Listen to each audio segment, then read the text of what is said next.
اس مبارک سورت کا نام رکھا سورہ قریش، اور اس مبارک سورت کو کہا جاتا ہے سورۃ الایلاف۔ میں نے آپ کو بتلایا کہ سورت کا نام رکھنے کی وجہ کیا ہے، اسی وجہ کو اپنے دماغ میں رکھیں۔ اس مبارک سورت کے اندر اللہ تعالیٰ نے جو واقعہ بیان کیا ہے وہ قریش کا کیا ہے، اور اسی مبارک سورت کی پہلی آیت کریمہ کے اینڈ میں لفظ قریش بھی موجود ہے۔ لہذا لفظ قریش کو اٹھا کر اور اس واقعے کی بنیاد پر اس نام کا اس سورت کا نام ہی سورہ قریش رکھ دیا گیا، اور اس کو سورۃ الایلاف بھی کہا جاتا ہے کہ لإیلاف قریش۔ یہ پہلا لفظ یہاں پر لإیلاف والا جو ہے وہ اس کی ابتدا کے اندر آتا ہے، تو بسا اوقات اس کو یاد کرنے کے لیے سورۃ الایلاف بھی کہا جاتا ہے، جیسا کہ اس سے پہلے والی جو سورۃ الفیل گزری تھی اس کو سورۃ الفیل بھی کہتے ہیں، اور سورہ الم تر کیف بھی کہا جاتا ہے۔ اسی طریقے سے اس مبارک سورت کو سورۃ القریش بھی کہتے ہیں اور سورۃ الایلاف بھی کہتے ہیں۔ اس مبارک سورت کے اندر اللہ تعالیٰ نے قریش کا تذکرہ کیا ہے۔ قریش کیا ہے کیا نہیں ہے اس کے متعلق تھوڑا سن لیں۔ رسول اکرم صلی اللہ تعالیٰ علیہ وسلم کے اجداد میں سے، یعنی ہمارے پیغمبر کا جو والد صاحب کی طرف سے اوپر شجرہ نسب جاتا ہے، اس کے اندر ایک صاحب بزرگ گزرے ہیں جن کا نام تھا نضر بن کنانہ۔ کیا نام تھا؟ نضر بن کنانہ۔ تقریباً یہ 12ویں پیڑھی آتی ہے، 12ویں پیڑھی کے اندر جا کر یہ بزرگ آتے ہیں نضر بن کنانہ۔ یہ بہت بہترین انسان تھے، عقیدے کے اعتبار سے بھی مضبوط تھے، توحید پر قائم تھے، اور اس کے علاوہ اللہ تعالیٰ نے ان کو جرت اور بہادری کی صفت سے نوازا تھا۔ چنانچہ جب یہ مکہ مکرمہ کے بڑے بنے، سردار بنے،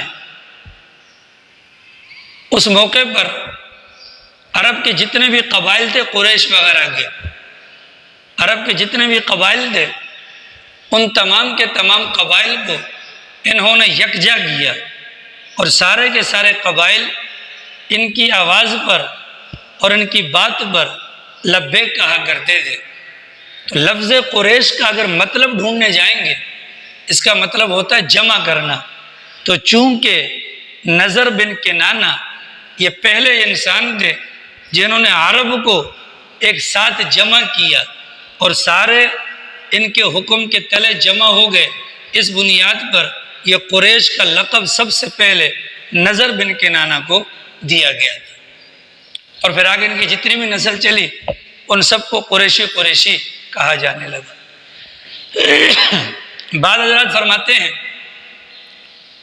کہ قریش سمندر کے اندر پائی جانے والی ایک ایسی خوفناک مچھلی ہے کہ ساری مچھلیاں اس کے منہ کے اندر ہوتی ہیں، اور سمندر کے اندر اس کی وہی حیثیت ہے جو خشکی کے اوپر ببر شیر کی حیثیت ہوتی ہے، کہ جیسے شیر سے دیگر جانور ڈرتے ہیں، اسی طریقے سے یہ جو قریش نامی سمندری مچھلی یا جانور ہے اس سے سمندر کے سارے جانور ڈرتے ہیں۔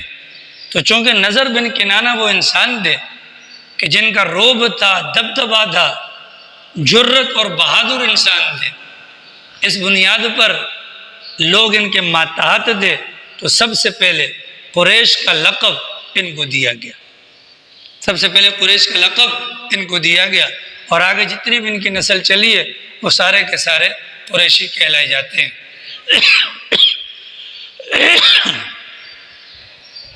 اللہ کے نبی صلی اللہ علیہ وسلم یہ بھی قریشی ہیں، چونکہ خاندان وہی ہے قریش کا۔ اللہ کے نبی علیہ السلام نے فرمایا، اللہ تعالیٰ نے ولد اسماعیل میں سے کنانہ کو چنا اور کنانہ میں سے قریش کو چنا، یعنی کہ یہ اللہ کے نبی کا جو خاندان ہے یہ سارا کا سارا چنا ہوا ہے۔ اس انداز سے یہ قریش کا لقب پڑ گیا عرب کے اندر، سرکار کا خاندان وغیرہ۔